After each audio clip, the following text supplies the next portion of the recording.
to the RW Poetry Slam. Thank you all for coming. I'm your host, Leah Brodsky.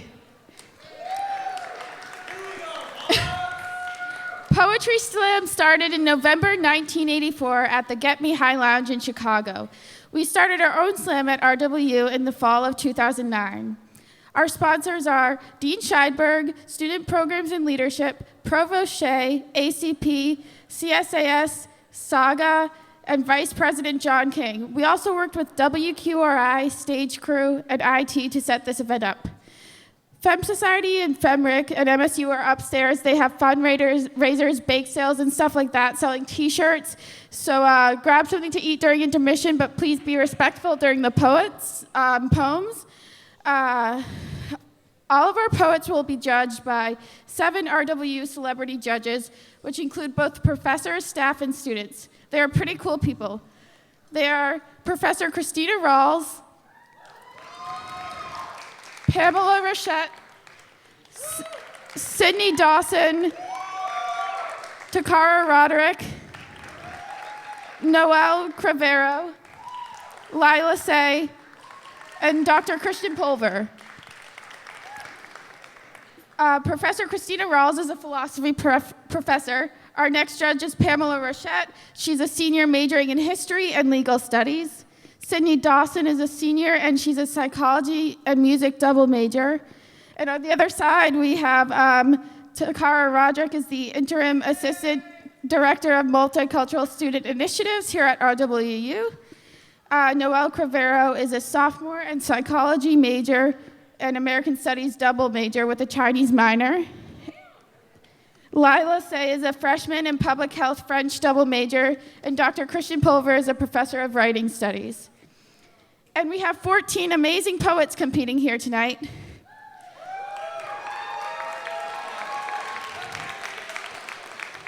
They are Emily Savetti, Allison Kirk, Kieran Binney, Kara Rydalek, Jordan Sweeney, Trinity Potter, Molly Ortiz, Marion Olson, Sabrina Souza, Madeline Cariglia, Judith Suffrard, Jose Videz-Razo, Sabrina Porto, and Margot Dunleavy.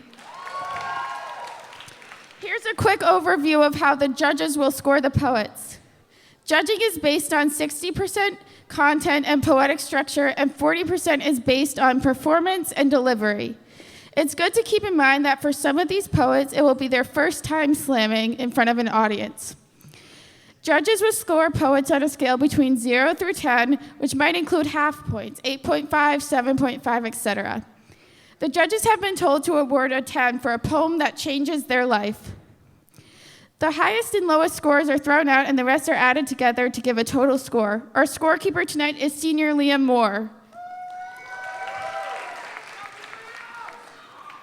The audience is encouraged to interact with the judges. If the judges give a lower score than you think should be awarded, you had better let them know. If the score is in sync with how you feel, you can cheer or more slam-like snap your fingers. It's important for the audience, if you feel moved, stand up and show that you are moved. There will be 2 rounds. All poets will perform an individual poem in the first round. After intermission, 5 finalists will be chosen, 4 based on the highest scores, and a judge's choice will compete in the second round. We will also have 1 group poem as our finale. We will announce the winner of the individual poems at the end of the slam after the group poem. First up, we have what is known in the slam poetry world as sacrificial poets to get the judges warmed up, and we have 2 of those.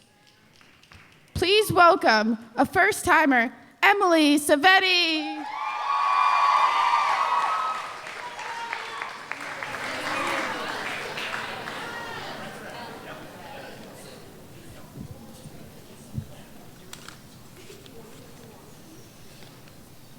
People always write about love, this magical thing, something you find rarely and powerfully, but what they miss is the pain you feel, this crippling, never-ending pain, corrupting and powerful love. That feeling you get when you see them after she walks by and all of a sudden you can't breathe. You see her post and you long to be right next to her. You see her presence, you need to see her smile. To hear that amazing laugh and how she would make any day a blessing as long as you talked to her, as long as you saw her. But you can't. She's there and you're here, you're waiting for her to realize how much you still care and how much you avoid everyone else just to see a text from you, telling how much she is still there and how much she is still waiting for that love again. But she doesn't. And you sit here and you contemplate. You contemplate why she is so special. Why can't you mean something to her? But you can't feel angry, because every time you see her, you still can't breathe. You still can't get her out of your head, unhinged and running around, reminding you of everything. Popping up everywhere you turn, you think about how the way she would say something, make you smile because it sounded so much better when she said it. How she would make the shittiest days have the shred of light, and all you could feel was happiness around her. How now you feel empty and you have no tears left, but memories of her. 7 years. 7 years until you have nothing left on you that she has touched. 7 years until those memories can finally fade. 7 years. 7 years until you're freed of this prison, convicted of loving her.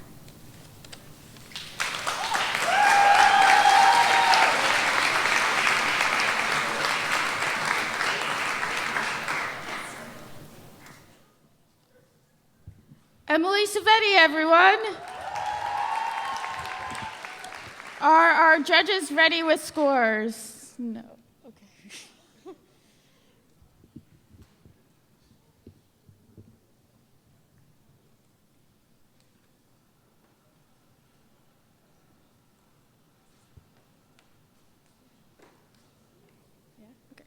So first, with Dr. Chris, we have a 6.2.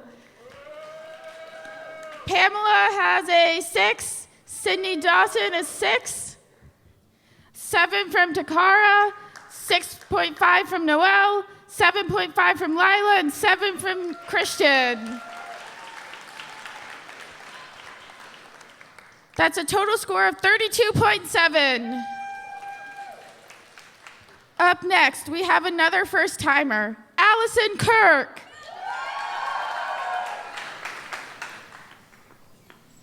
I'm small, so let's see how this goes. All right.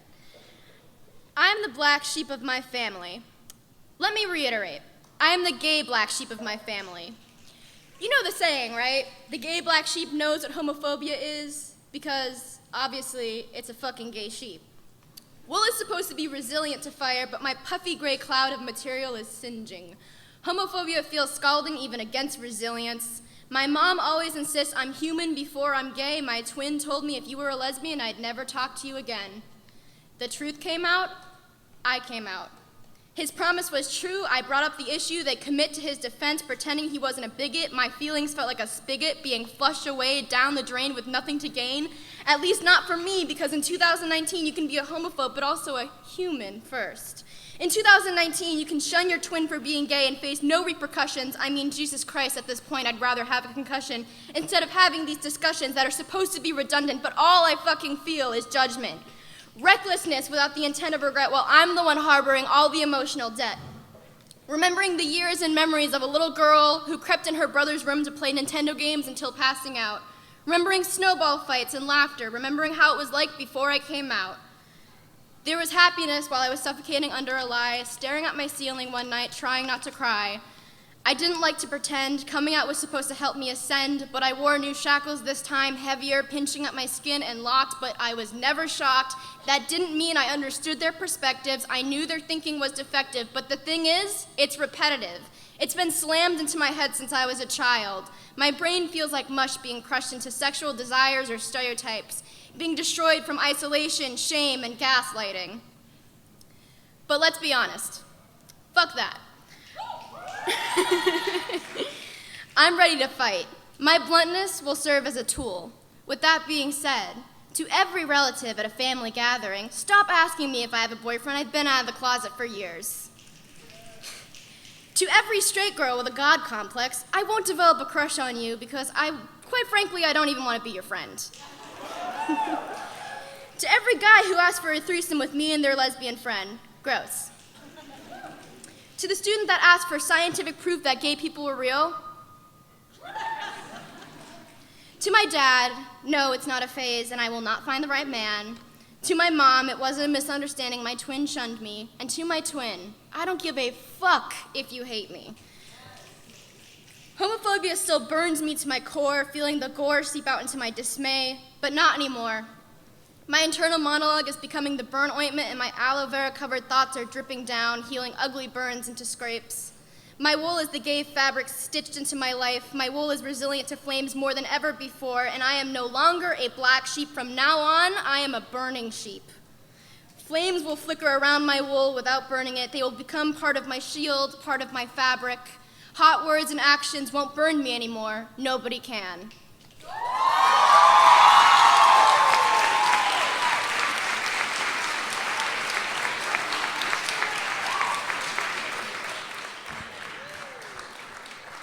And that was Allison Kirk.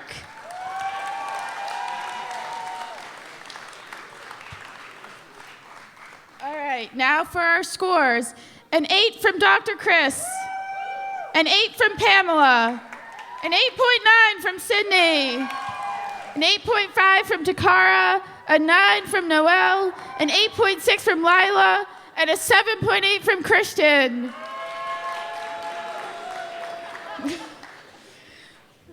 With a total score of 36. All right, our next poet starts the round where we actually are scoring the poets. First up, we have Kieran Binney.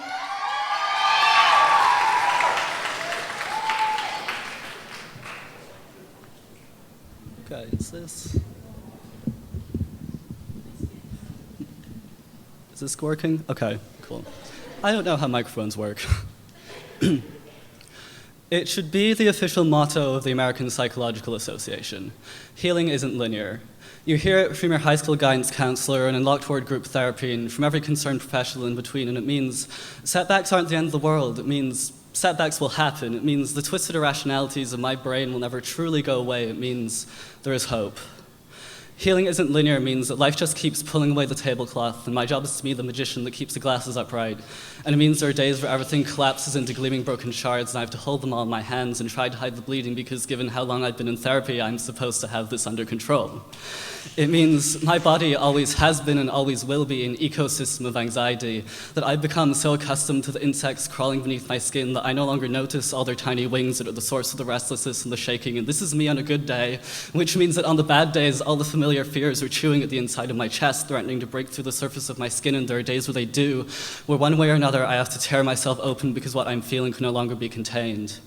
Healing isn't linear means you can never stop at just one say in the psych ward. It means 7 different antidepressants all made me more unhappy. It means high school extracurriculars got replaced by therapy. It means my 11th grade suicide attempt didn't stop me from acing the SAT because I got out of inpatient was on upswing. And it means the upswings never last. And it means even when I'm doing well, I'm still looking over my shoulder at my own shadow, wondering if this is the day it's going to start growing again. Healing isn't linear means knowing that the bad days aren't floods, they're part of a tidal system, that the ebb and flow of my neurochemistry will keep coming back to this flow, that I'm always one upheaval away from a breakdown, and time and again I find myself sinking until I can't see the surface anymore, and I have to just grit my teeth and remember that healing isn't linear, that depression is cyclical in nature, that in between the drownings I'll be able to purge the brine from my lungs and breathe fresh air again, and every time it tastes better than I thought possible. Healing isn't linear means well-meaning questions, comments, concerns. Just smile. Look on the bright side. Have you even tried mindfulness or changing your diet? It means my symptoms are constantly caricaturized as cries for help become normalized because didn't that homework just make you want to die? No, because for once in my life, I want to be alive. Stop trying to get me to say otherwise. And on the flip side, it means having lots of support. In theory, means it's easy for someone to listen and say how strong I am when I'm stable and can be calm and coherent and talk about this in the past tense. It means people can be there for me on paper or over text until the first night I show symptoms and then I'm too much to cope with. It means I can't always be stable, but I am always strong because I'm the one who has to cope with me every single day, even the days when the only other people who could cope had PhDs and white coats, because healing isn't linear means I don't get cured, I learn to cope. I learn to give up the idea that we'll all go away and I can be normal, and I learn to work with what I've got because my obsessive-compulsive kind of self-destructive brain is responsible for good as well as pain. And healing isn't linear means letting go of how fucking unfair this is, and instead staying in the moments where the glasses don't break. the feeling of the upward momentum, that first gulp of air after the waves come down. Healing isn't linear means that for every bad night, there can be a better morning. It means I can always watch a sunrise through sleep-deprived eyes and recognize that healing isn't linear means this has happened before and will happen again. Because healing isn't linear means I can never be fixed. And healing isn't linear means I'm not broken.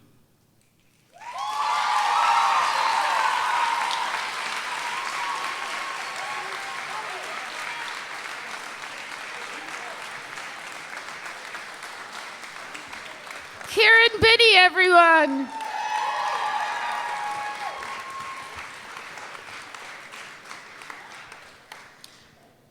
All right, now for our scores, an 8.8 from Dr. Chris, an 8.5 from Pamela, a 9.4 from Sydney, a 9 from Takara, a 9 from Noelle, a 9 from Lila, and a 9 from Christian. And that's a total score of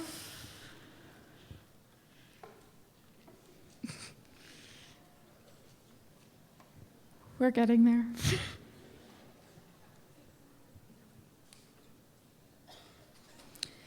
A total score of 35.8. Up next, we have a veteran poet, Kara Rydalek.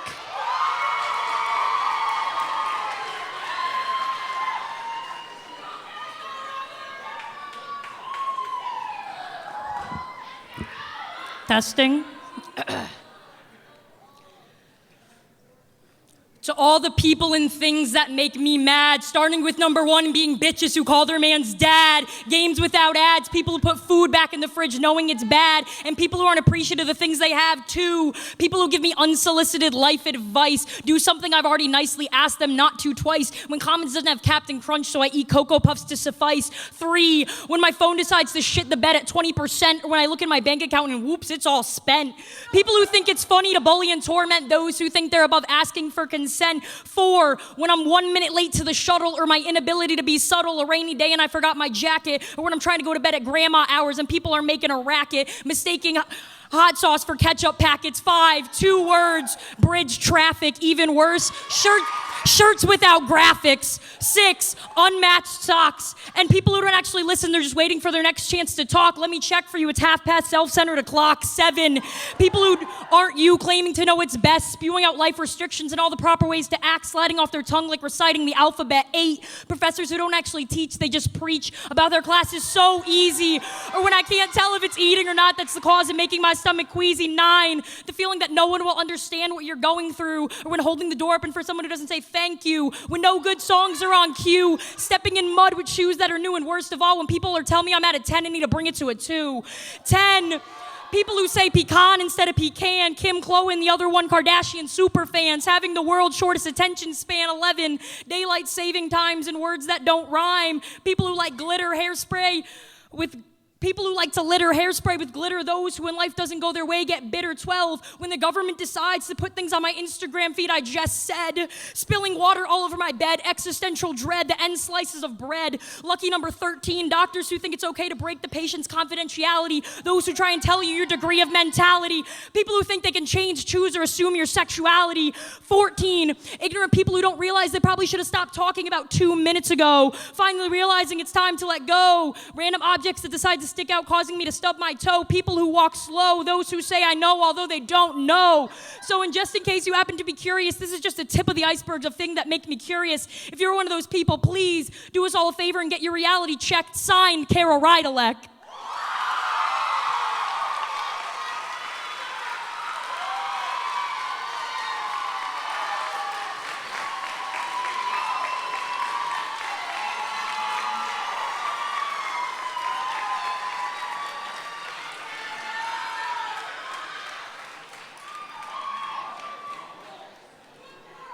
Kara Rydalek. All right, for our scores, a solid 9 from Dr. Chris, a 9.8 from Pamela, a 9 from Sydney, a 9.2 from Takara, a 9.7 from Noelle, a 9.4 from Lila, and an 8 from Christian.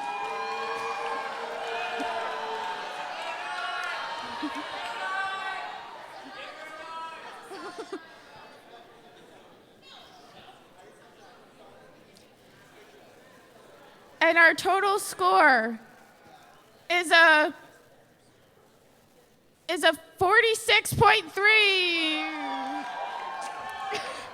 44.8.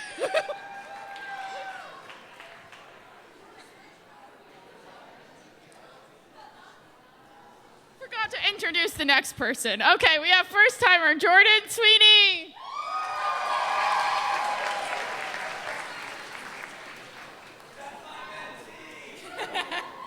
Okay, wait. Let's see if I can do this without breaking it. Okay. An ode to the word lesbian. It has taken years for me to become comfortable with you. I remember you from when I was young. I first heard you on the playground, a whisper among the mass of scraped knees and shouts. My best friend of that week was talking about her auntie, who was a lesbian. I asked her what a lesbian was, and she said, well, I have my auntie and my other auntie, and sometimes they kiss and they're in love. I was confused. I didn't know that you could do that. That was the first time I ever considered the idea of lesbians having futures, and the last time I would do so for the better half of a decade. You dripped from my male friends' lips as soon as puberty hit, as they talked about wanting to be the filling in some bigoted lesbian sandwich. You flashed at me from accidentally clicked website ads, screaming headlines reading, lesbian seduces straight girl, MILF dominates hot teen babysitter, sexy dyke punishes straight chick. Seduce, punish, dominate, you sounded like violence. You meant wrong, broken, alone. You meant predatory. I shoved you away at every turn. No, I'm not. I just want to live in an apartment with my girl best friend and also hold hands and also never get married to anyone else and also sleep in the same bed and cuddle. But I said Nick Jonas is cute, so obviously I'm not. This shoving wasn't always believable. You were an ever-present ghost, the monster under my bed. You were the fortune cookie fortune that I wished I'd never read, a blinking check engine light on the highway to my future, and your inevitability scared the fuck out of me. You haunted me through school hallways, lingered in the space between Maggie from social studies and I at the lunch table. You sang through my veins, and I thought that maybe if I sliced them open, you'd pool out like venom sucked from a wound. I was the wound. I was the festering, gaping disgrace, and I ached. When slicing didn't work, I tried to cleanse myself of you in other ways. I picked boys to fixate on like flowers. He loves me not. I love her. Please let him love me not. No, fuck, I love her. I love her not. How could I ever love her not when her smile is sunlight peeking through the clouds? Until she came along, I had never known that you could be something as pure as a summer's day. Had never pictured being a lesbian beyond cheap pornos and end-of-the-movie suicides. I had never known that you could be soft. A family member once compared me proudly declaring myself as you to someone proudly declaring themselves to be a raging alcoholic. But how, I wonder? How is the way the girl that I love feels in my arms comparable to anything but softness? How can the slight hitch in her voice when she tells me that she loves me ever be likened to the breaking of glass bottles? The burn she lights in my veins is not the burn of a drink down your throat. It's warm. It's safe. So how could I ever stay mad at you? How could I ever continue to push you away? You and I are the ultimate enemies to lovers trope. You are the hardened criminal who I realize had a heart of gold all along, and we ride off into the sunset together. Consequences be damned. You are not a check engine light. You are the motherfucking engine. And when my sisters have kids, you will not be a whisper among the mass of scraped knees and shouts. On the playground, they'll say, my auntie is a lesbian, and the other kids will nod. And that will be that.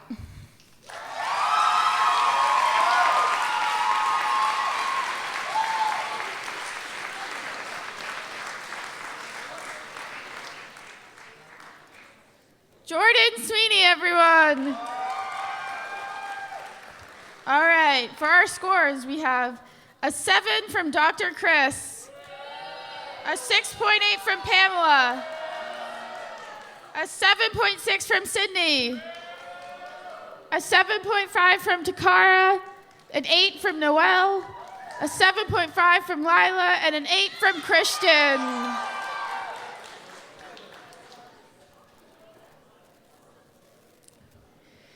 And that is a total score of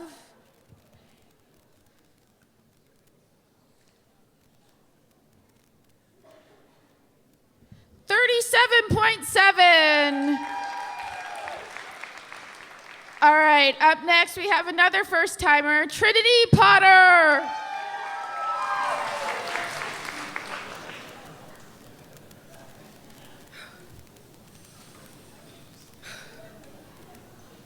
My body took 9 months to make. Toes, head, fingers, heart. My mother sacrificed her body for mine. The sacrifice of pain and love that would last lifetimes. So why do I hate my body? I have pulled it apart, made it bigger, shrunk it down, cut it, bruised it, abused it. I loathe my body. The preaching of beautiful women telling me to love myself almost tricks me, telling me to love my flaws, and if I do, eventually someone else will. The Instagram models are telling you to love every part. How am I supposed to feel love for myself the way I do others? Each stretch mark pulls at this idea of loving. I wish I could just take a pencil and erase every pink line that crawls across my body. Even though it took 9 months to create me, I often wonder, was it worth it?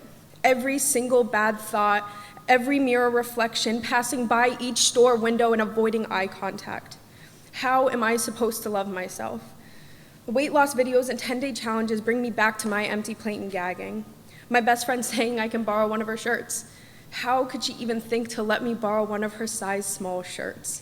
The constriction of society sewn into the fabric. I can feel the pouring of hot oil every time I walk into an H&M. The section separated by how many calories you consume for that week. Shopping is a fun and enjoyable experience. I don't have such a luxury. Just trying to go and get jeans is a chore. Silently crying in the bathroom, praying that no one else hears. Going back to the car to have a panic attack and my boyfriend wondering if I'll ever be okay. I can remember trying to find a prom dress. Walking into a fancy shop, trying to look the best I can for one night. The woman stared at me as I walked in. It was hard enough to even walk in. I could feel the white hot of her gaze as I searched the room for that magical garment. I tried on one dress, a single, stupid dress. I had to ask for a bigger size, and she knew I would.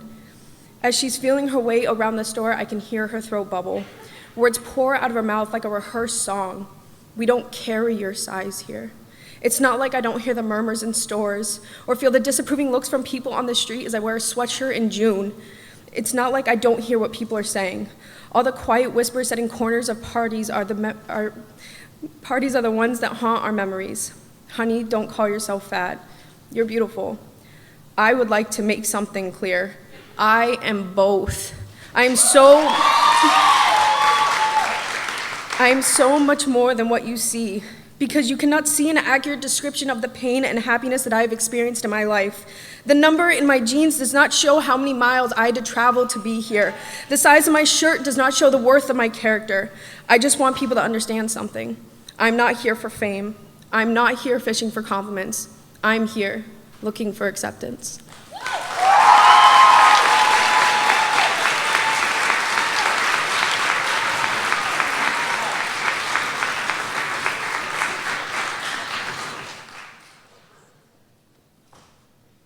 And that was Trinity Potter. All right, for our scores. A 7.2 from Dr. Chris. An 8.5 from Pamela. A 7 from Sydney. A 7 from Takara. A 7.8 from Noelle. A 7.8 from Lila. And a 7.8 from Christian.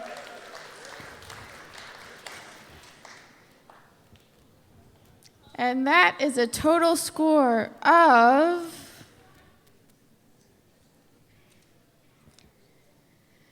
37.6. All right, our next slammer is one that's a veteran slammer, Molly Ortiz.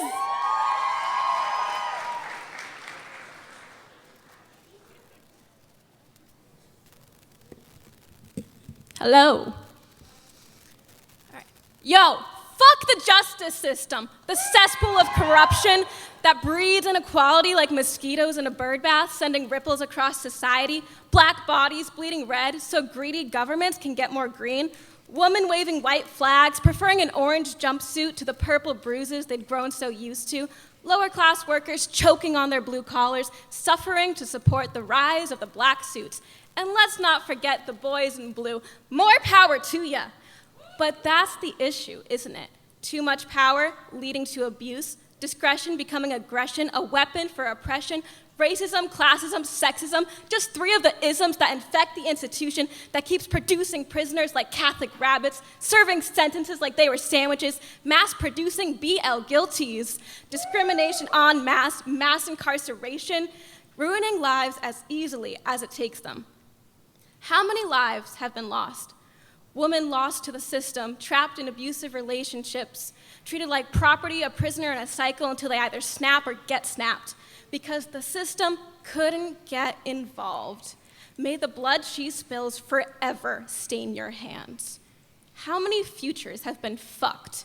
Because the law, in all its majestic equality, makes sleeping under a bridge illegal to all, yet the wealthy receive lackluster prosecutions, kid glove investigations, and probation in Prague. And the poor, they're stuck with incompetent counsel, headstrong convictions, and life without possibility of parole, permanent detention because of a lack of attention to poverty contention. How many kids have been killed? Black and brown youths, beaten black and blue, punishment perpetrated by police, officers meant to protect and serve, serving out death sentences, adrenaline addict with a gun playing judge, jury, and executioner, all in the name of the law. But the common law doesn't support the common man or woman. Women crying rape aren't boys crying wolf. Boys will be boys is bullshit.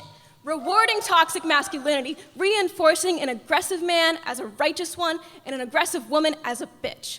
But guess what? Both suck. I don't give a fuck if your name is Brett Kavanaugh or Cardi B. If you ruin a person's life, that shouldn't be a game from which you can just walk away. Not guilty conviction sold to the highest bidder.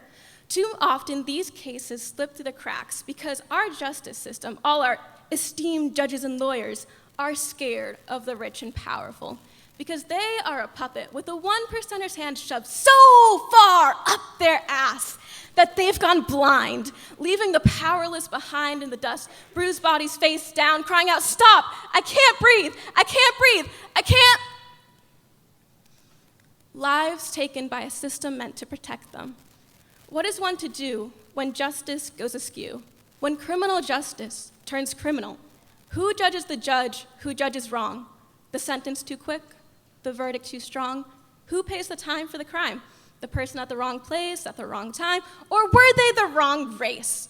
See, this sort of issue is still commonplace. It needs to be rectified so that the next time someone has to testify, we don't just write off the survivors as sluts, the poor as perps, or the colored as crooks, so that next time we won't have another Sally Challen, another Peter Lamone, another Eric Gardner, another Brock Turner, Charles Shapiro, O.J. Simpson, Trayvon Martin, Central Park 5, Molly Ortiz. We can't stand for it anymore. Because when dealing with people's lives, there is no room for prejudice and justice. So I ask you again, who judges the judge who judges wrong? We do.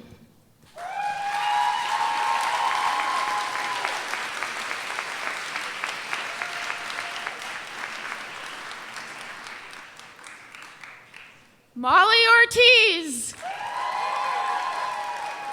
All right, and now for our scores. An 8 from Dr. Chris, a 6.8 from Pamela, 6.7 from Cindy, 8.5 from Takara, 7.2 from Noelle, 7.9 from Lila, and an 8 from Christian.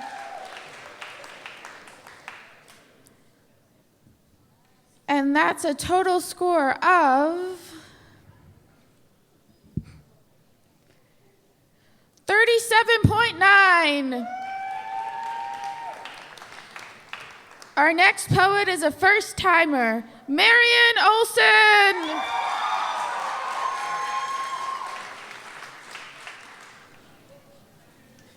I am an eavesdropper. I listen to the weird things that people have to say. I'll hear segments of stories, some jokes. Mostly, I'll hear complaints, and then the response is like, "I feel you," or maybe "I've been there, I get it." Fairly normal stuff. But then I'll also hear about this thing called PTSD, and I'll realize that from what I've heard, lots of people feel me. But then again, tell me, will you so totally have PTSD from that midterm, bro, see a mechanical pencil and feel the panic and pain in your body as you fight back the urge to rip the emotions from your body in any way possible? I think not. Hey man, I feel you. I get it, I've been there. We connect through shared experiences, understanding, sympathy. We say we get it, it's what you do, but wouldn't it be better if you didn't get it? I mean, wouldn't it be better if you didn't feel me when every night I dread sleeping, knowing the nightmare is coming, knowing it's better to stay awake than to get the sleep that I've missed? Wouldn't it be better if you hadn't been there when I smell carpet and cleaner and feel his hands between my legs unwanted, feeling as scared now as when I dared to resist? We don't have to understand, feel likewise, to empathize. We don't have to have been there, but my God, I'm sorry your morning alarm is the same as my ringtone, but I doubt you'll need cognitive behavioral therapy just to be near a cell phone. You do not have PTSD. And I know when I hear these things being said, it's not born of hate, but of ignorance instead. But should that be an excuse? To not know does not throw away accountability. And yes, I know it's not taught. Blame this ignorant nation. But get your ableist ass some goddamn education. So what is PTSD? Post-traumatic stress disorder. Officially, PTSD is a condition of persistent mental and emotional stress occurring as a result of injury or severe psychological shock, typically involving disturbance of sleep and constant vivid recall of the experience. But online, PTSD is spicy nostalgia. PTSD stands for preference to suck dick. PTSD is a fear of fireworks, a midterm you failed, a job at some store where you used to work retail. PTSD is a joke. And while you sit there getting your Vietnam flashbacks, I will try to have hope this can change. But I will not dismiss the pain I feel when I hear you. And I will hear you. I am an eavesdropper after all.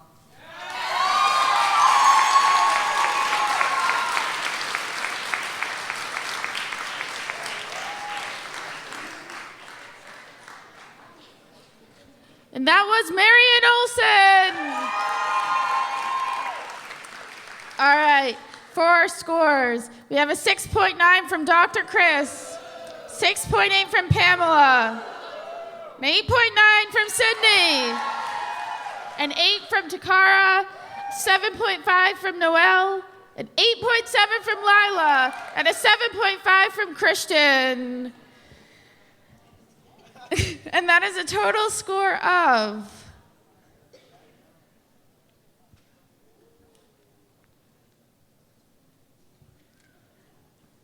38.6. All right, our next slammer is a veteran slammer. Please welcome Sabrina Souza.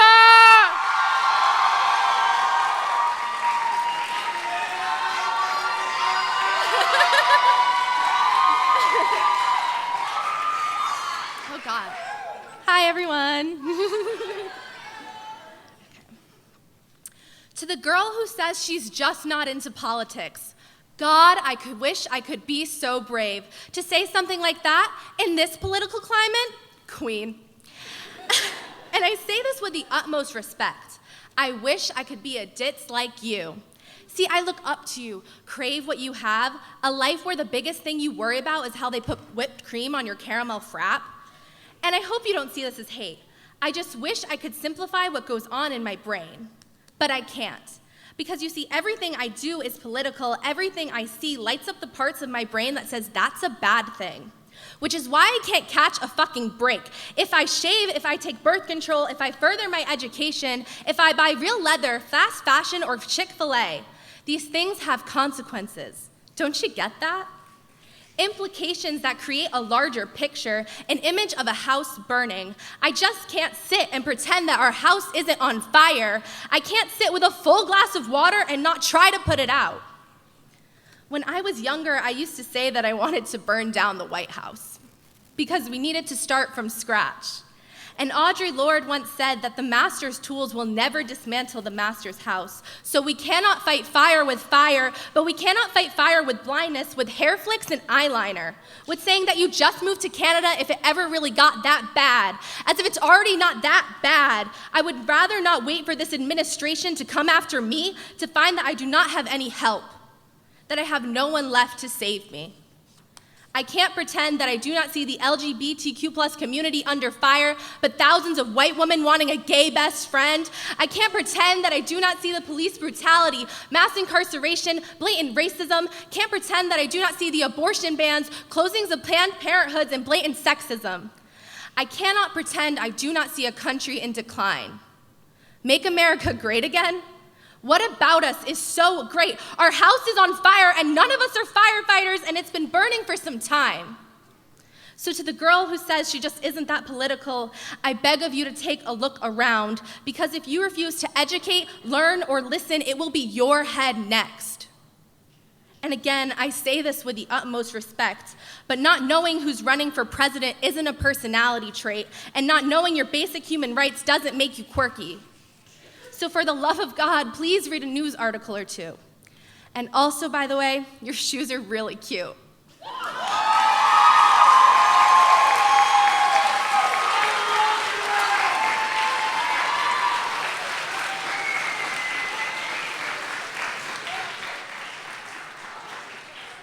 Sabrina Souza, everyone! All right, for our scores, we have an 8 from Dr. Chris, a 6.5 from Pamela, a 9.2 from Sydney, an 8 from Takara, 7.9 from Noelle, an 8 from Lila, and a 7.5 from Christian.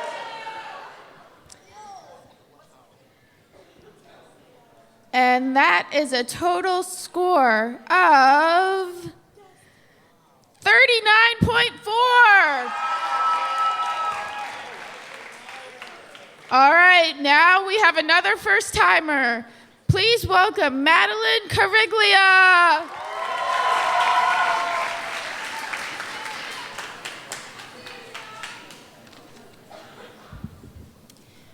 I have a boyfriend. He's really nice.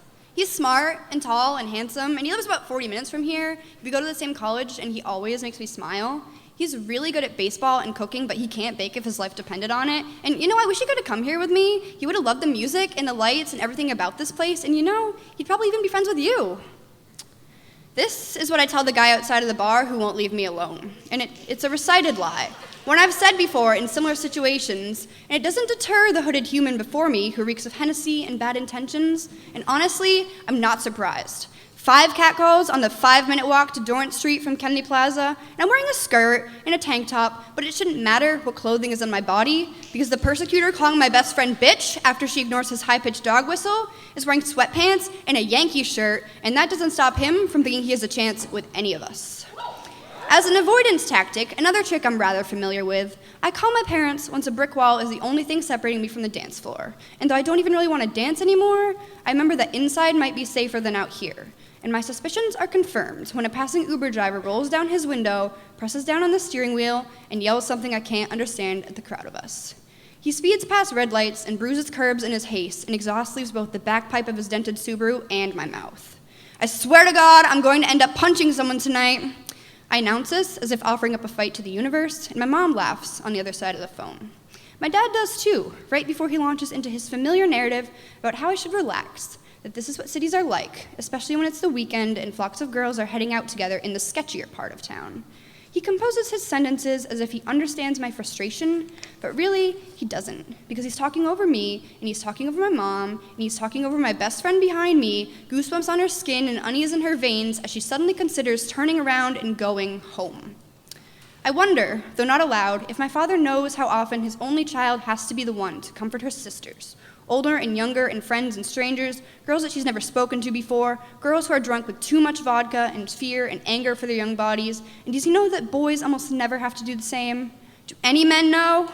They must know, because I'm armed with hot pink mace in my purse that he gave me when I was only 16, barely a junior in high school, and I don long fingernails that, sure, I like how they look, but I also know exactly where to press them if I'm ever in a situation where I have to make the shadow in the alleyway leave me be. My father knows that femininity is far too often perceived as something weak, fragile, insignificant, or laughable, something to pity, or shame, or curse, or blame. But it's fire, too. A million lightning strikes at once, a rainfall, downpours, floods, and a canyon of everything that I am, everything that I have been, and everything that I will be. And if I'm honest, I think that might just be the most powerful force in the world. My dad might agree. He might know I'm right, and that might be why he laughs again, sort of applauds when he hears me yell back at the next car horn that blares past. It probably wasn't even directed at me, but it might as well have been.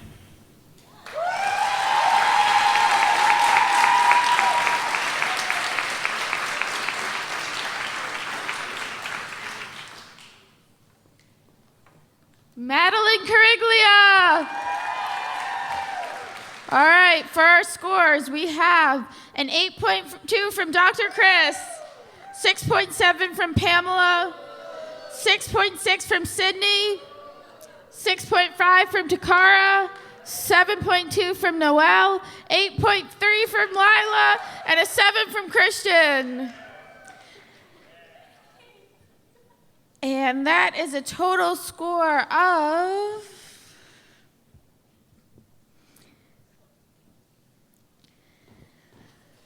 35.7. All right, up next, we have Judith Sufrad.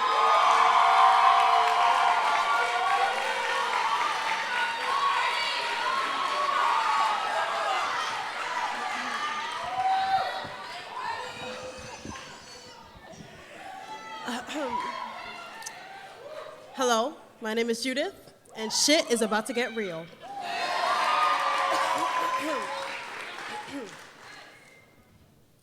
Hey, yo, my sister, happy anniversary. Hey, yo, my brother up there, happy anniversary. You see, slavery happened, and I hate how people sometimes forget it. Forget that lives are still affected, neighborhoods are still infected, racism is still injected into numerous places. Children neglected because strangers projected a criminal's persona onto their fathers. And now their sons and daughters must live with the consequences of being black. Being black means being abused because people want our hairstyles but can't see us in their businesses. You know what's fucked up? People want the right to say nigga, but forget that to be a nigga means to be punished.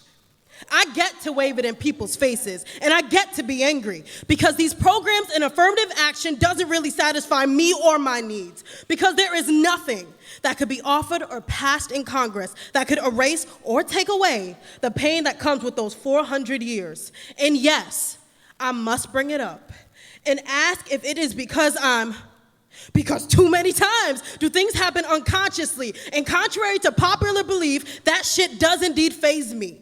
I am traumatized from walking down the street. You see, there was a moment where me and this woman, our paths were destined to meet. And when she saw me, or rather the skin that I attain, she quickened her pace as if it were a race away from the people of my race, and held her purse so tightly to her side as if it would disappear in her body heat. I am only 13. And yet this woman was afraid of me, of a girl who didn't even know her own identity. So don't tell me that I am free, because these chains feel tighter than ever, and through my tears, I still find the strength to endeavor and to fight the fact that I ain't free. I ain't free.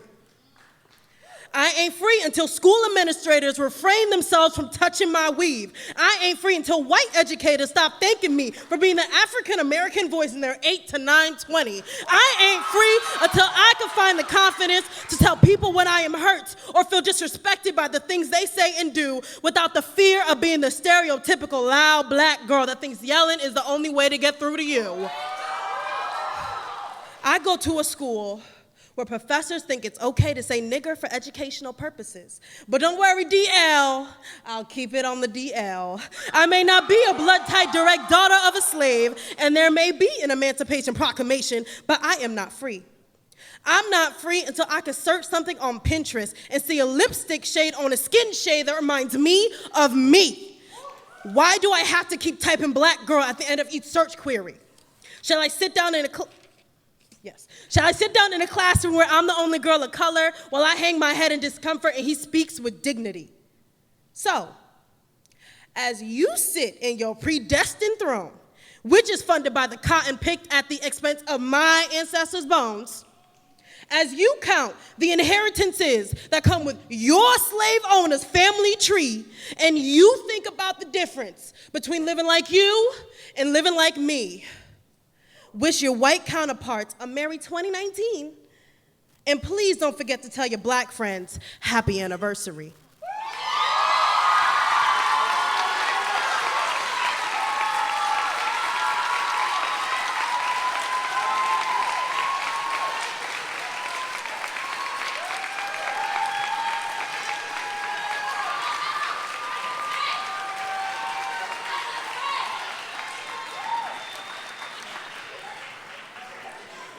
Judith Sufrard.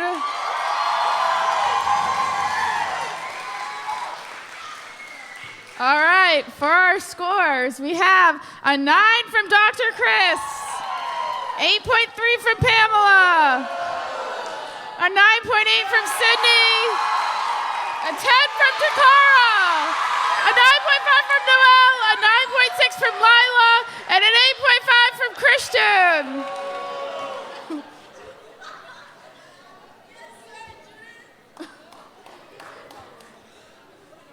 And that is a total score of 46.4.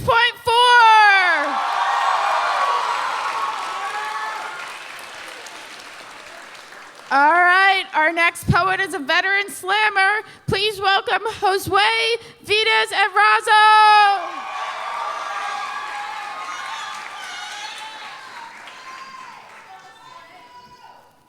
Here. Okay. All we ever wanted was acceptance, but it seems as though you have yet to learn your lesson. So let me bless you with my presence. I won't condone any violence, but if I must fight, then my words are my weapon because my tongue is sharp and my teeth bite like razors. You cannot identify as white and forget to check your white privilege. To be born white is to have unearned advantages. You get a pass while me and my people get lashed. You have always been accepted and protected. And it is like my people and I are the contestants of a live game show and the white man plays with us like we are cards. And every time he pulls from the deck, a brown baby is ripped away from the arms of his screeching mother, a nation that was built on immigration. The white judge sentences the black man to life in prison because his word does not stand a chance against the white woman who has falsely accused him of rape. Because he looked dangerous, and in the eyes of white America, his fragile black body is viewed as a weapon. Now it seems like there's a new kind of mass incarceration. The host pulls another card, and this time, I am reprimanded for speaking in my native tongue, because this is America. In America, we speak English. The white man yells, I can't help but yell back and say, cállate, cabrón, because when people that didn't look like you have entered this nation, your first thought was to put them into your plantations. What has happened to our nation? Our current president is a monster. He is an abomination. How can you not be ashamed? The world that we created, white people decided to rename. What is happening to our nation? Stop saying you don't see color. This game is nothing but torture. My brother and sisters of color, our whole lives we get played, but why must we fight for this ultimate prize? When will this game end? All we've ever wanted is acceptance.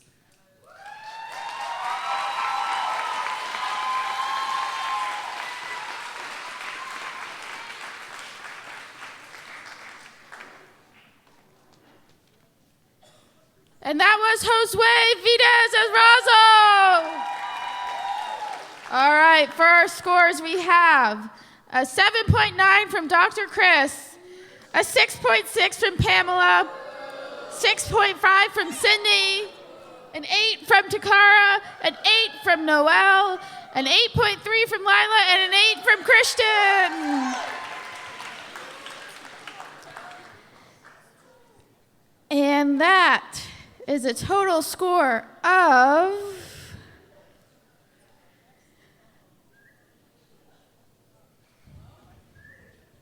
We're getting there.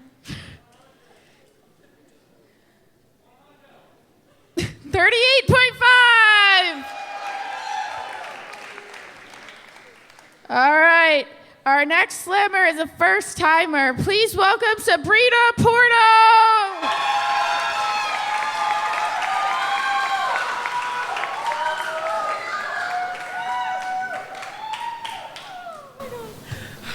Okay. All right. Okay, wait. Y'all can hear me? Papa!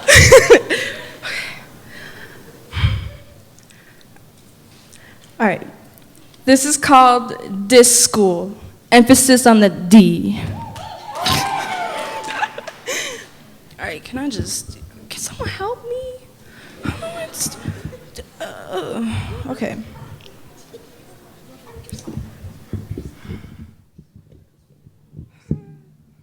Fuck this, not. Give me. Oh, God.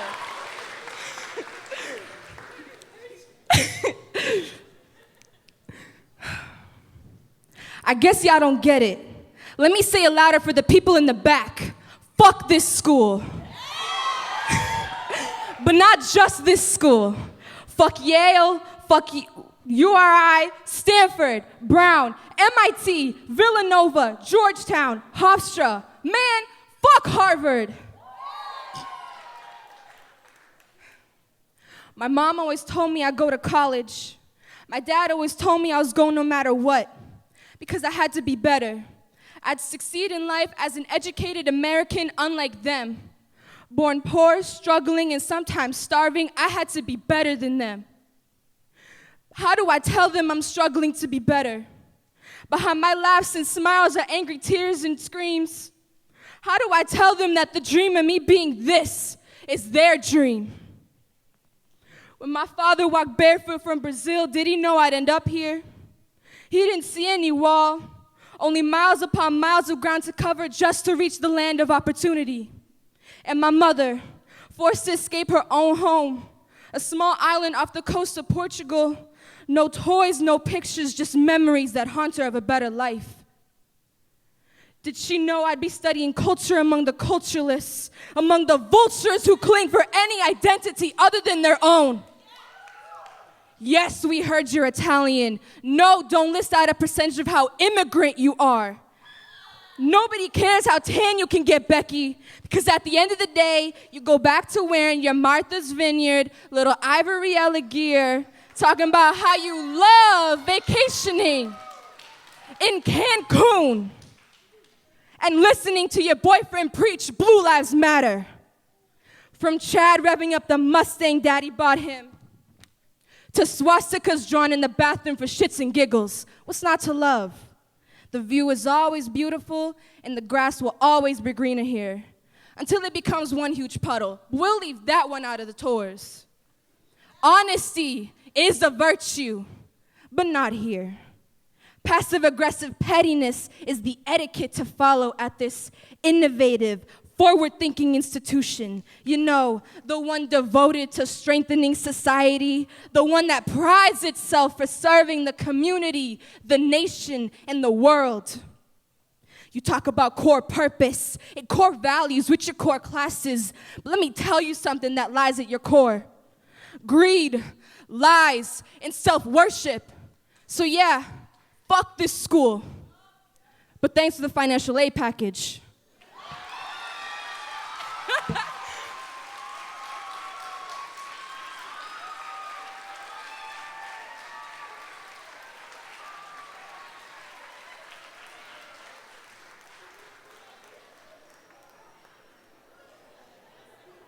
Sabrina Porto.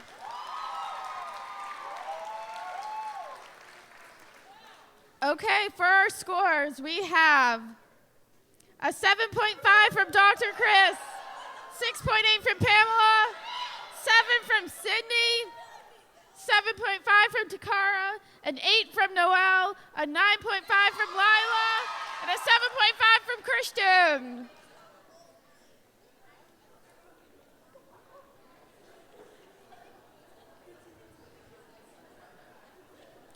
That is a total score of 37.5. All right, our last slammer in the first round. Please welcome veteran slammer Margot Dunleavy.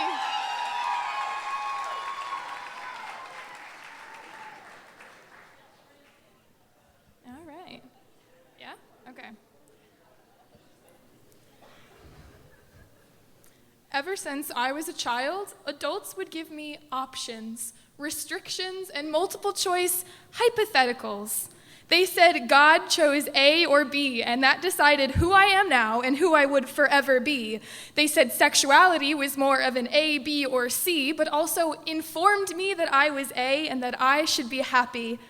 But all those years I spent labeled as default and dressed in dresses and was reminded to mind my manners to men in hopes that one day one of them would put a ring on my finger in the spring under the sun. And all those times I went along with the fantasies and said I wanted to have children and live the American dream may not be entirely me. Yet I remain silent because I don't know how to start that conversation. Every time it runs through my head, it seems more and more like confrontation. So I continue to dig through old clothes that I bought specifically for the closet and hope that nobody else questions the progressively shorter haircuts. Because they said that God chooses A or B, but I don't want my life determined by one Scantron sheet. They say that sexuality is A, B, or C, but that seems confining and none of them define me. I'm learning to accept that I am not pink or blue or pink, and I'm starting to understand that facts aren't stated after the words I think. I realize I'm just doodling stick figures, figuring out what I want to look like on paper, but I know I'd like to be given the opportunity to start from scratch. I live in the gray area, the space between the circles, that if I place a mark in, my answer may be mistakenly marked as an error, but I was told that those only existed in my imagination because, of course, being different isn't what gets me to heaven. Maybe if they had allowed me to ask more questions, I wouldn't have so quickly lost faith in religion. There are fights for human rights while no prayers are said in their pews, but even if it doesn't affect you, it still affects you.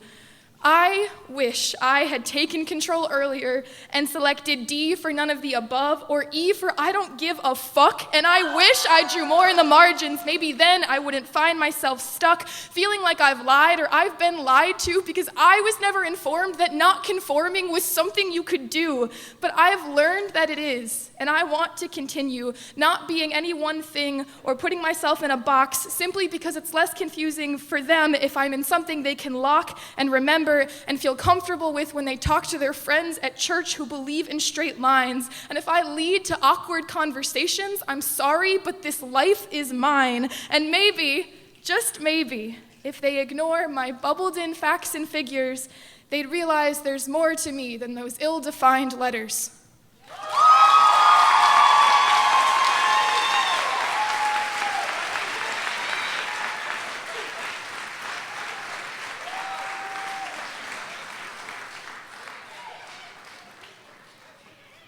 And that was Margot Dunleavy.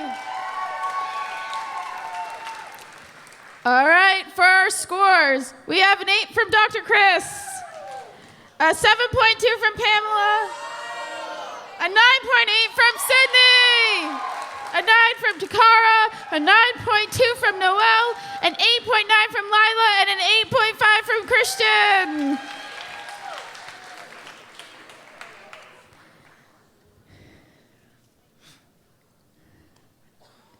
And that is a total score of 43.6. All right, so we are about to take an intermission. There are snacks from the bake sales upstairs. If you would like to donate to our fundraising efforts for us to go to the National Poetry Slam Cupsy at Virginia Commonwealth University in April, you can buy t-shirts or just make a donation at the table upstairs. It's our first time going, so please support us. We also have free pens at that table, some swag, you know. So stretch your legs for a few minutes and we'll be back with an amazing second half. And here are some announcements from Saga, and then we have someone from the senior class. So, yeah. Hello, everyone. My name is Caitlin. I'm Secretary of Saga. I just wanted to make some quick announcements that from November 18th to the 22nd, we are going to have our Trans Week of Remembrance, and that's going to have some super cool events such as our vigil on Friday, and National Center for Transgender Equality is coming on Wednesday. So I just wanted to say, look at our social media pages for all the details, and we hope to see you at all our events. Thank you.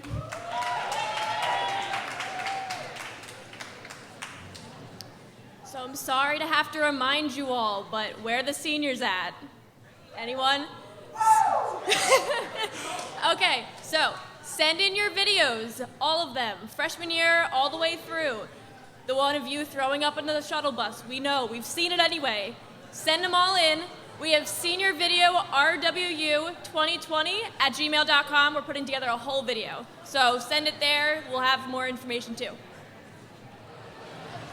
All right, we're going to get started with our second half.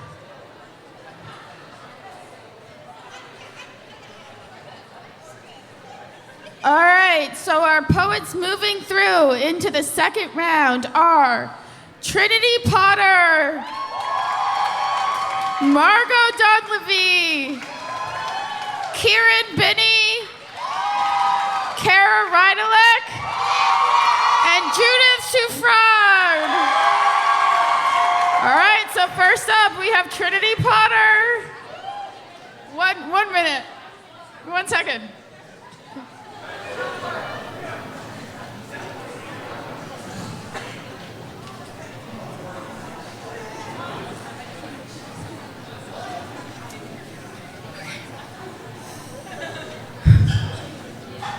Do not call me strong. I was not born with this divine strength within myself. Every day just became a little bit easier, or a little bit harder. I'm not exactly sure how I'm doing these days. My life feels like a bouncy house in space, drifting, slowly throwing me back and forth, hanging in suspense awaiting impact. I feel like I can never quite catch my breath, but always manage to keep breathing. Like being underwater and savoring the air pockets of happy moments. You see, I'm constantly underwater. The person who threw me in is no longer here. There is no outstretched hand to help me to the surface. I just want out of the water, and I'm hurting myself trying to do so. Tormenting myself while I try to breathe is the only way that I know I'm alive. I'm afraid of what will happen if I stop.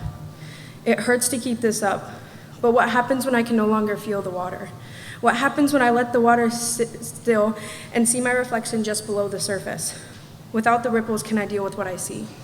Can I handle myself? It seemed like I could never find these answers and would forever be drowning. It took too many years to feel okay with the water around me, to accept where I was and recognize that I no longer needed a hand to help me to the surface. People will call me strong. It makes me uneasy. I'm not strong. I'm not a role model. I'm not an inspiration. I'm just someone who decided to blow up her own floaties.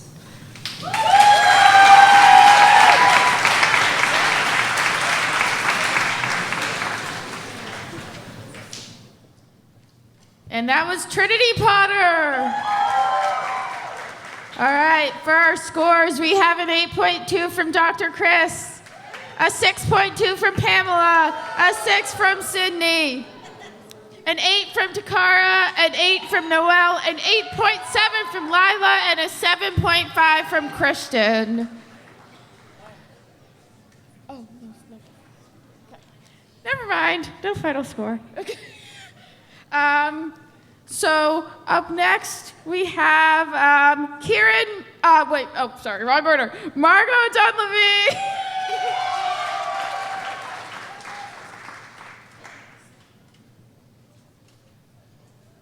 Okay. Let's talk about sex education because mine was not helpful. What I learned was that 1 pint of beer is the same as 1 glass of wine, is the same as 1 shot, is the same as asking for it. Sex stemmed from stupid sluts and sequin tube tops, and Degrassi was supposed to fill in the gaps. Tampons for the girls, deodorants for the guys, and we were advised to never talk about the struggles happening in our real lives. We didn't learn that old men on the internet weren't the only perps preying on us. So when white vans were involved, but more in the hey, back at it again kind of way, there wasn't any candy, so it didn't feel wrong to say okay. We didn't learn that the classmates sitting side by side snickering about words like uterus would single-handedly stop Sarah's future because they didn't listen to the non-existent sperm and safe sex lessons. We didn't learn that one friend's life would end since sexuality was demonized and silenced, so he did the same to himself because there was no one else willing to listen or put in the time and effort. We didn't learn and we didn't understand all the things that adults resisted we hear with persistence, and it's hard to answer questions you didn't know existed, so we didn't. Instead, we were taught that abstinence is self-care and you don't need consent if you aren't having sex, as if it was that simple. And then we watched a video from the 90s about catfishing and bad acting. And it didn't stop in secondary school. Speaking of consent, don't touch the butt says a bright blue fish on a brightly colored billboard put up by your RA, and that's great. But it isn't what you want to be bombarded with as you decide whether Title IX will take you seriously when everyone else won't. Because they learned in high school that one glass of wine is the same as one shot is the same as asking for it, and he or she or they were one of the good ones in so-and-so's Spanish seminar, so maybe you're just overreacting a bit or making it all up and it's bullshit. But a million voices mumble, we didn't learn, as if it makes up for messes in a mass of ignorance and multicolored missing pieces. We were too busy learning the mitochondria and the quadratic equation and other things I know I have never needed, just so parents can nod in agreement and pretend that behind closed doors they're studying and nothing more. Wasn't my kid, it must have been yours. They never learned, they never learned, they never learned. They never learn that we will see sex on the internet, and if that's all we get, it's all we've got to go on. That Riverdale will teach us that even the good girls will give in if a guy is on the line, and that porn really isn't that hard to find. They never learned that it would be better to teach us safe drinking, safe sex, and real consent than trying to make us blind to the world that is right in front of our eyes. For God's sake, I've explained birth control to my friends regardless of gender one too many times. They never learned that not teaching us is the same as forcing self-education, is the same as misinformation, is the same as ignoring us as we scream. We're asking for it.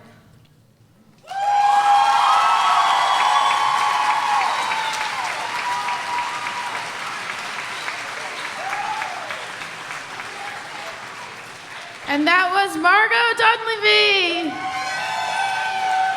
All right, for our scores we have an 8.8 from Dr. Chris, 7.5 from Pamela, 9.8 from Sydney, 8.5 from Takara, 9.2 from Noelle, 9 from Lila, and 8.5 from Christian. All right, our next slammer in the second round is Kieran Binney.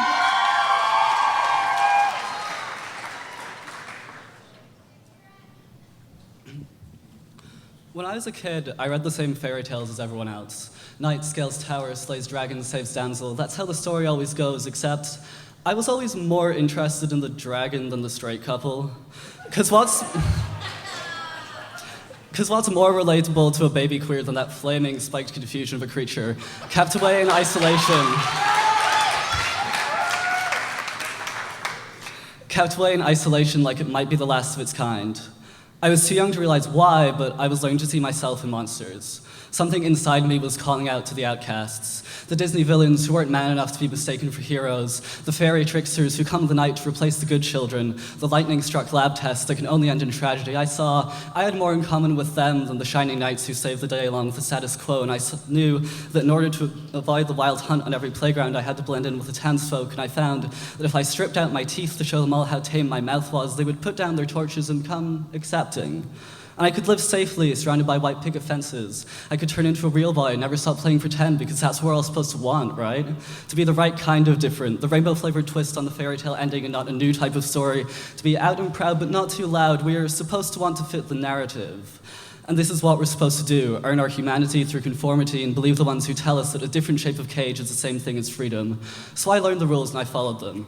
Don't cross your legs like that, hold your arms differently when you gesture, wear the clothes that best suit the role of generic male background character, because that way no one will look at you for long enough to realize what you are. It gets tiring. If I try to leave the narrow confines of acceptability and the accusations get slung from every angle, they'll say, how dare you be angry at the ones who wish you dead? How dare you make jokes that are not at your own expense? How dare you be something they cannot understand? How dare you exist for something other than other people's entertainment? How dare you fight for liberation instead of assimilation? Because that's what we're all supposed to want. The sanitized, straight-passing stealth suit that doesn't fit anyone comfortably but provides safety in a system that does not account for us. And how dare you try on different clothes? How dare you take pride in your monstrosity? How dare you make friends or love? How dare you find joy in a way of being that does not match the example you were given? But I have stared into the eyes of a world that cannot contain my existence and said, you don't speak for me, I am writing my own story. One where the outcasts don't need fixing, one where we throw away the fairy tale and let the monsters have a happy ending. Because I refuse to shed my scales and I will not let them clip my wings, and I will breathe as much fire as it takes to melt these chains of expectations and fly far away from the villagers with their pitchforks. Not back to that isolated tower, but some far-off cave full of monsters. And the crusading knights can denounce our depraved existence all they want, but we will all be free. We will all be free.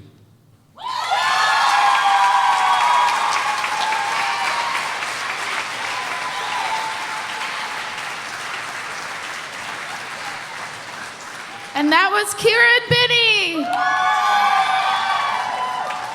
Okay, for our scores, we have a 9.2 from Dr. Chris, an 8 from Pamela, a 9.2 from Cindy, a 9 from Takara, a 9.4 from Noelle, a 9.2 from Lila, and a 9 from Christian.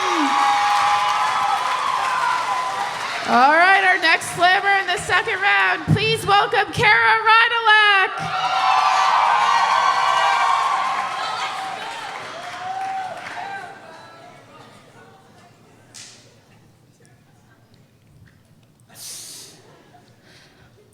And as I lay on the floor staring up at the stars on my ceiling, I envision all the things that make life appealing. And this right here has become a new method of healing before I start thinking too much and begin searching for a clear meaning of why I was put on this earth just to eventually die. Wondering if there's currently a soul inhabitating this body of mine, or am I just empty and lack a normal set of insides? Because I don't feel like me, nor do I even feel alive. Everything has become so distorted and I got such little drive. My life was just graft and turns out I'm on a steady decline, plummeting into a nosedive. And this isn't what it feels like to thrive. Not even close to a 5 out of 5, and I don't know why. I try so hard to try to live a lie because my life has gone awry. So here I go again, beginning to spiral out. But my mind's too cluttered to ever pinpoint what it's about, so I overthink. Have far more than a few to drink. Seep so low into the ground I sink. And it's a void I can't avoid because my perception's been destroyed. So that's the real reason I'm annoyed. I want to scream so loud my head explodes, or at least until my mind blows to bits, I suppose, beginning to decompose. So I know it can be scary when I get mad. Just know that the anger is a cover-up for the overwhelming amount of sad. Because it doesn't matter if you think I'm a ray of sunshine with no warning signs. You haven't yet visited the zoo inside my mind. Because I've got pain coursing through my veins, low dopamine in my brain got me on the verge of feeling insane. And you don't have to be mentally ill to hate swallowing your morning pill. And I never been able to master the art of sitting still because my leg has a mind of its own and shakes like I got a permanent chill.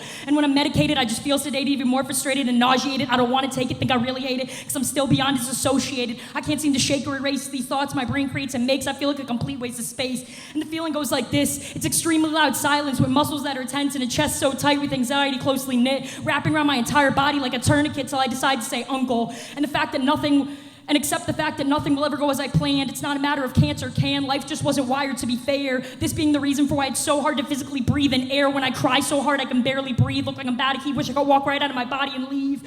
So sad music has become my jam, and I really don't like who I am. Wish I gave a diggity damn, but I already took the last fuck I had and threw it directly into this slam.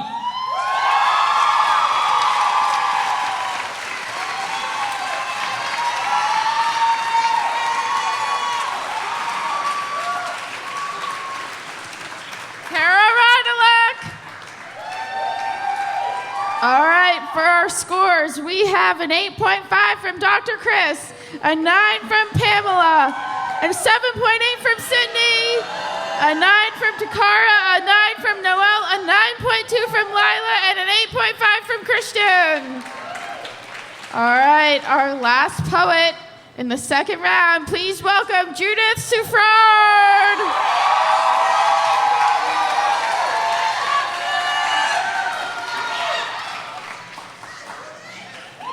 So at the judges, not trying to persuade y'all or nothing, but I just dropped a very expensive Milani lip gloss on the way here. So just know what I'm sacrificing, okay? Okay. Whew. Let it rest in peace. Let's talk about my inheritance. Not the kind that you could access at 18. Now I'm talking about something that you wish could be manipulated to be only played in your dreams and turned into fucked up nightmares, but alas, I can't escape it. I can't live without it, even though I wish and scream upon its existence. I inherit shame. Shame that my hair doesn't grow out the same way as it grows around me. Shame in my appearance and it's existing even though it shouldn't be, and yet it does, and I'm reminded of it daily. Whenever I change my hair, I have to ask myself if it's worth it. If it's worth bitches touching my weave, because that's the shit that people like me can only inherit. If it's worth the endless stream of questions of who, what, and where on the hair that I decided to wear today, and even though I may say don't touch, it falls on deaf ears. And when days turn into weeks and into years, I understand I can't fight it, because this is a fight that I inherit. Mind you, I never touch other people's hair. I know I must admire from a distance and compliment, but when the tables turn and the lights shine on me and it's my turn, it's like everybody and their mother has a free pass, and I am the new beautiful ass in a zoo. Come one, come all, touch the horsehair on this life-size doll. Forget about the fact that she's got feelings too. Touch the magic weave and maybe you'll get that black girl swag goo. It seems to be a simple request, and yet it's just not that simple. Why? What is this fascination that draws these fingers to whatever is attached to my scalp? Is it the fact that some people just can't see how long curly hair can come of such a race? Or that they are entitled to a touch because they know that my hair is fake? They will never know how it makes me feel, because I'll tell you, that shit is the worst. People think that those kind words are blessings, but I find them to be nothing but a curse. It's like when people smile and give you a compliment, but it still in some way kind of hurts. I inherit the promise that professors will always be able to remember my name. Not because of my intelligence or even my fame, not because I actually comprehend and analyze what they may say, but because of my face. A face filled with such unique characteristics, smooth lines, and imperfections that all seem to blur together with the other students that share the same race. And though for every situation this may not be the case, though the slight possibility haunts me and leaves me in a daze. I inherit a personal shopper at every store. It seems like in the eyes of sales associates, I bring up red flags before I can even step in through the door, which is bullshit. Constantly being watched and followed makes me feel empty and shallow, but damn, baby, if you really want me to steal, I just might, and show you that the gut feeling you feel ain't real. And as you hover and I serve you looks that could kill, you would realize that my wallet too is filled with dollar bills, not a gun or intent to be a criminal. But I digress.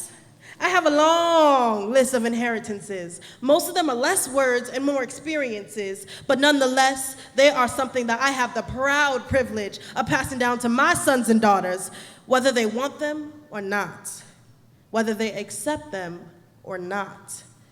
And even if they try to take them and leave them outside in the sun to rot, these inheritances will always be there through sickness and health, because even on the worst days, when they don't have anything, this will be all they've got.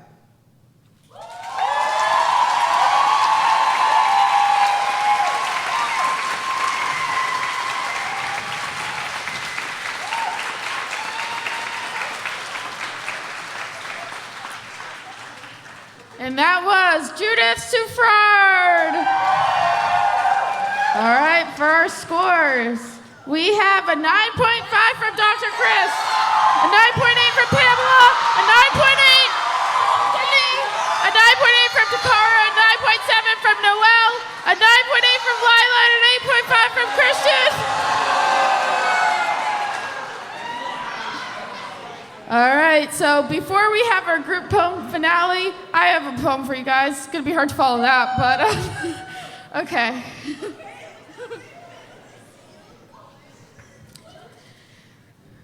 As a child, I was fascinated with outer space. I hated my reality so much that I felt better in this fantasy land.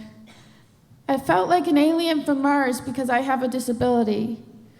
School is a lot harder for me than the average student. My world is so different. The simplest things are so difficult, like holding a pencil or starting conversations or reading faces. Many people have called me slow. A teacher once told me, "You don't seem like you have a disability. You're actually smart." I was told I would never go to college. I got used to feeling like nothing. As a child, no one wanted to be friends with me when I was little. I barely spoke because people would just poke fun at me. They looked at me as if I was a Martian. I was scared of the movie E.T. because E.T. reminded me of me, and aliens were my enemies. But fuck you to all those people who did not believe in me. So what if I have a disability?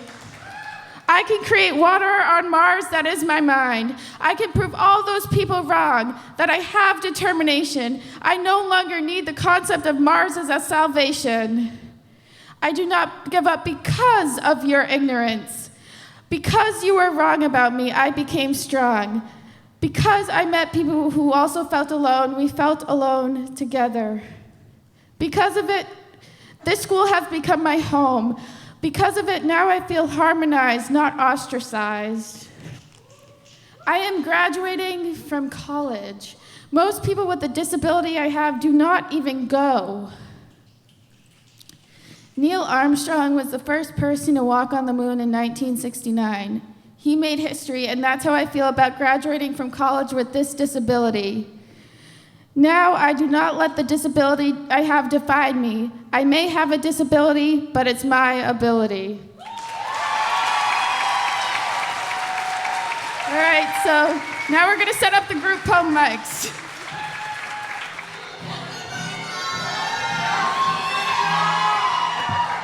Oh, God. Hi, everyone. You all look so great still. Wow, amazing. Thank you. Water, earth, fire, Air.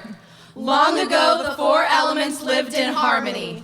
But that all changed when the fossil fuel nation attacked.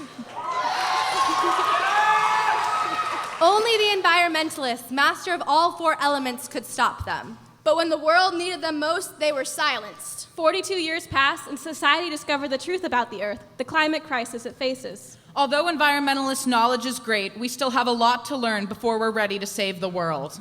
But we believe we can save the world together. The four elements are victims of climate change. Water. Rising ocean tides lay waste to million-dollar beachfront homes, taking back the space the ocean spits back in the faces of those profiting off of oil rigs deep in the Atlantic. Oil spills are just another way to market Dawn dish soap, after all.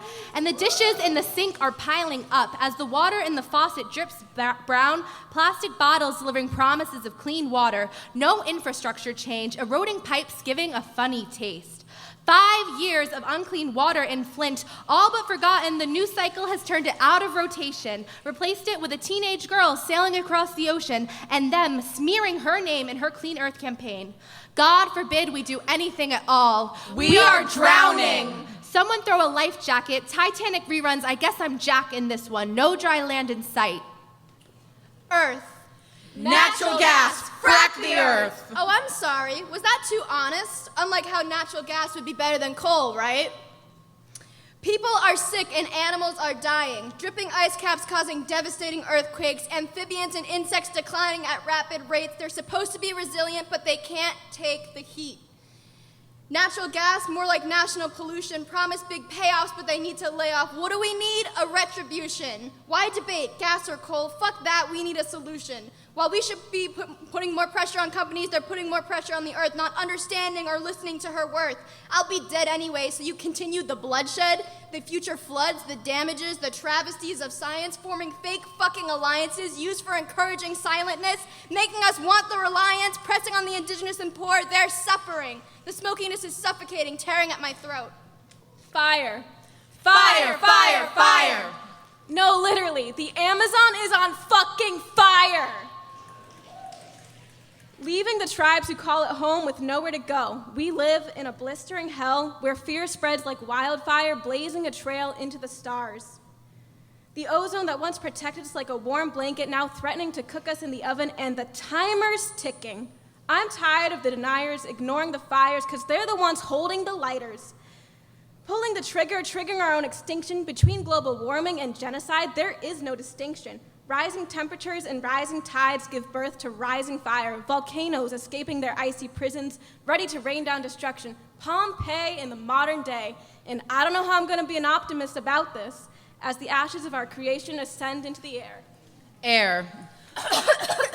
Our air pollution ignites with fire, stinging our throats, developing asthma and distrust. The coughing and illness increase, yet policies decrease. Powerful figures supporting power plant creation, sentencing us to toxic damnation. From Harvey to Dorian, where is the next victim? Hurricanes so intense, it's like the new system. Destruction so powerful, you want to keep your distance. Destroyed homes can't be resisted. Time is slipping away like air. We need to be aware. Vroom, vroom, I'm in me mom's car. Contributing to the carbon cycle. Manufactured by our mechanical world, producing greenhouse gas instead of green grass. Methane killing us like meth, except it's a slower death.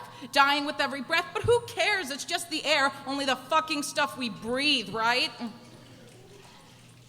Fossil fuel propaganda, more like pollution-ganda, fueling the fires, the deniers, and the liars. Presidents tweeting, wouldn't be bad to have a little of that good old-fashioned global warming right now.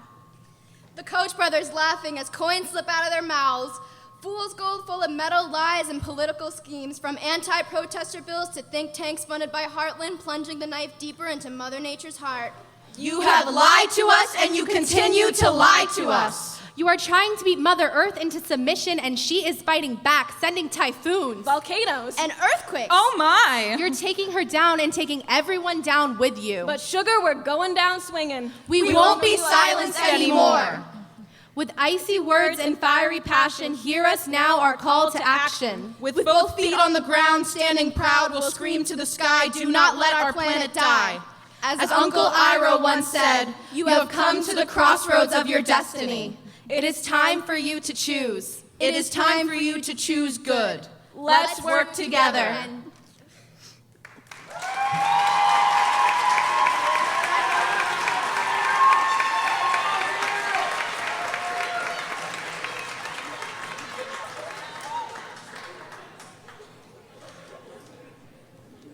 And that was the Girl Gang.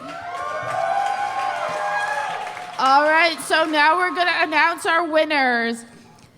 In third place, we have Kara Rydalek.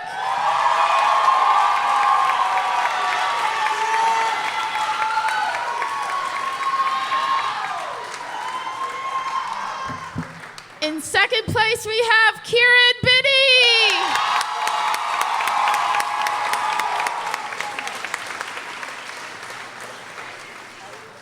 And in first place, we have Judith Suffren!